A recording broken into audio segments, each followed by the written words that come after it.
everyone. I'm Heather Bouchard, and today I have the pleasure of speaking with Dr. Danielle Ransom. She's a board-certified clinical neuropsychologist and subspecialist in pediatric neuropsychology at the Institute for Brain Protection Sciences at Johns Hopkins All Children's Hospital.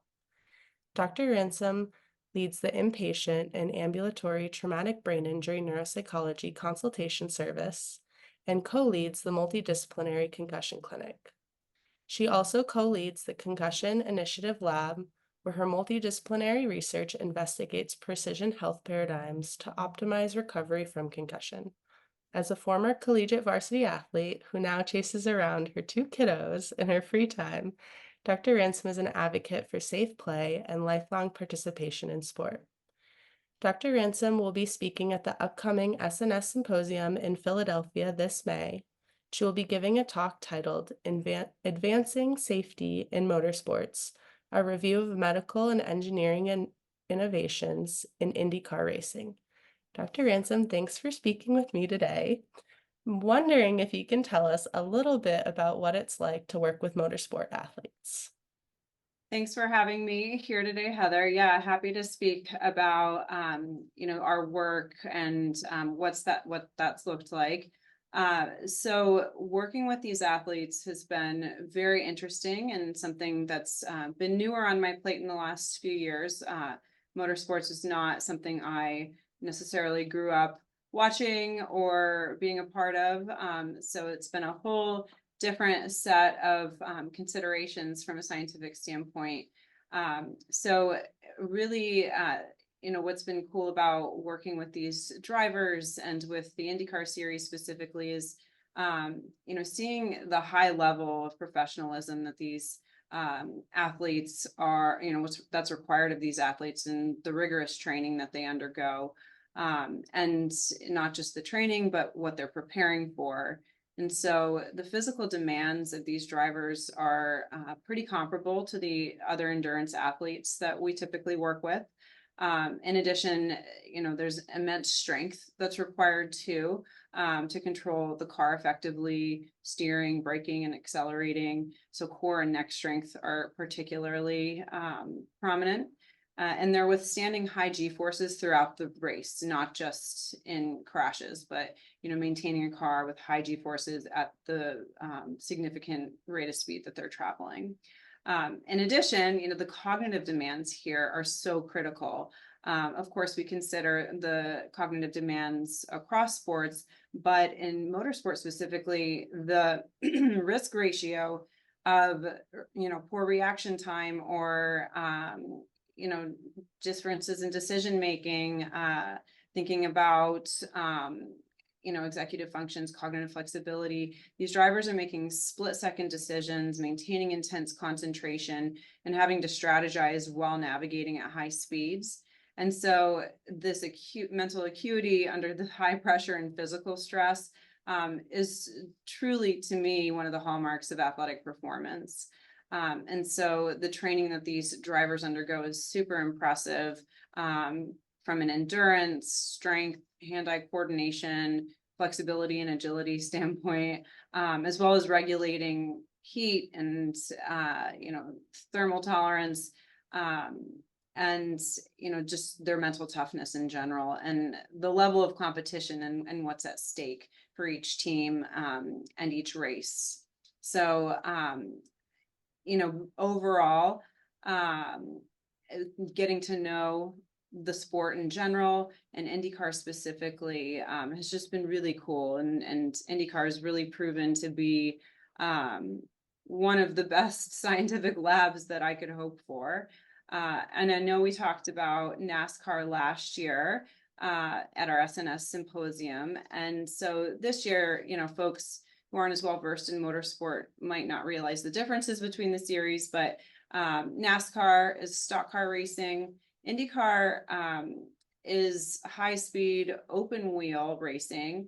Again, different from stock cars, more comparable to Formula One, if anybody's been tuning in to the Netflix Drive to Survive show. And so INDYCAR involves very high speeds, often exceeding 200 miles an hour. And so at these speeds, not just the G forces that, whether it's going around an oval track or a street course, these are significant forces that are translated to the body.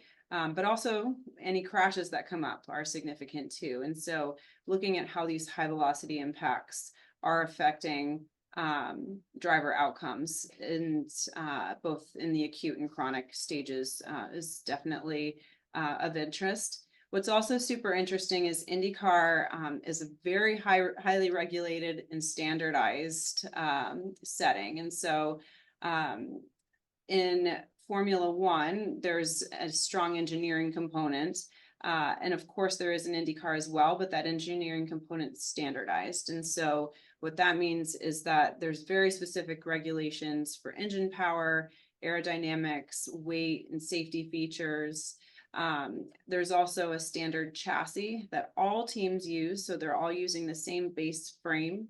It has identical specs in terms of materials, designs, and dimensions. And so this is obviously optimal to study driver-specific variables. And so that's very unique to the INDYCAR series and has truly been a dream to work with. The data that we're gathering as well, the thousands of data points that are gathered each race have been fascinating to work through. And so each car is equipped with an advanced data acquisition system. So there's sensors that are in the chassis with advanced telemetry, as well as sensors that are embedded in the earplugs of drivers too. So we're looking at a wide range of data points, accelerations, G forces, impact forces. And so we're looking at these real-time data, and then we're able to link those to acute and long-term outcomes. In addition, the safety innovations that have come out of INDYCAR that we're going to talk through in my talk have been really interesting to see how, as the sport has evolved and folks have gotten more competitive, and what that's meant for safety and how the amazing teams at INDYCAR have kept up with that. And so that's been one of my other favorite things with working with them, collaborating with their medical and engineering teams who, truly have driver safety at the forefront of what they are doing. And it's the driver safety that really has driven the innovation. And a lot of those innovations have trickled to other series as well. So we'll talk again through specifics in my talk, so don't want to give too much away. And I'm curious, when you mentioned kind of all of the different data points that you've been able to get, what are ones that you've been most excited to see or be able to research or anything like that? Yeah, so we published a paper last year in JAMA looking at 13 drivers over 3 seasons and looking at cumulative impact exposure, both through the car as well as through the earpiece. And, what we had is the outcome was looking at some oculomotor data sort of as a proxy for overall neurologic health. As neuropsychologists, I know, and, anybody practicing in sport concussion, there's a range of other variables that are ideal as well. And so our first step was to use the instrument that they're using most frequently, which is an oculomotor goggle assessment. And so we didn't find any associations with force translation and oculomotor functioning over time. And these were drivers who were at highest risk, involved in at least 2 crashes over the course of at least 2 out of 3 seasons. And so what I would love to look at over time, and what I'm excited about, is getting to some of the really ecologically valid data points that, since they're not a series that has as regular neurocognitive testing as other professional sports that we're used to working with, seeing what they have available. And so to me, given the high physical and cognitive demands and how those two come together, and how cumulative impact exposure or an acute injury might impact that, I'd love to get into some of the test data, even some of the simulation data. So these are avenues that we're hoping to explore in the future.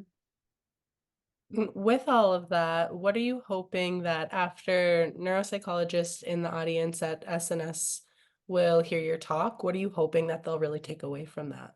Yeah, so I know, you know, many of us have probably seen a one-off driver here and there, but there are really thousands of drivers under a number of series in North America alone. And so this is a really understudied area and population. And I think that we're doing more. And so what I hope neuropsychologists can take away is that, really that these are high-level athletes who are in a high impact environment, where concussions occur. And these athletes are exposed to rapid deceleration, crashes, other impacts. And so, recognizing that exploring these impacts and looking at the mechanics can translate to other sports as well. The advanced monitoring and tech could potentially translate as well. As well as considering some of the innovative safety solutions that their teams have come up with. So more so on the research side, considering what motorsports are doing to keep athletes safe and how that might translate to other sports. As well on the clinical side, knowing that you're likely gonna see these athletes. They're out there.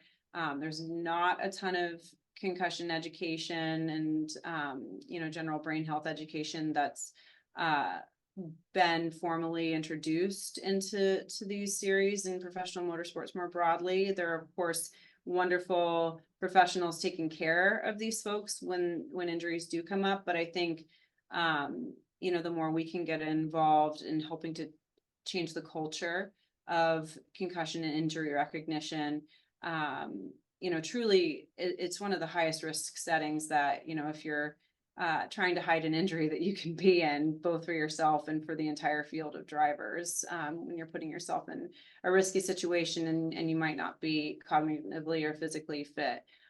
So, helping to shift that culture from an education standpoint, but also knowing that these are athletes that we're likely going to be taking care of if we haven't already. That would be what I would want folks to take away. Amazing. Well, thank you, Dr. Ransom, for speaking with me today. We'll all be looking forward to learning more about safety and INDYCAR racing at the SNS Symposium in Philadelphia this May. For those who are listening, you can read more about the conference and register to attend at the SNS website, that is sportsneuropsychologysociety.com. You can also follow SNS on Facebook and Twitter. We'll be looking forward to seeing you in May. Thanks. Looking forward to seeing everybody in Philadelphia. Thanks, Heather.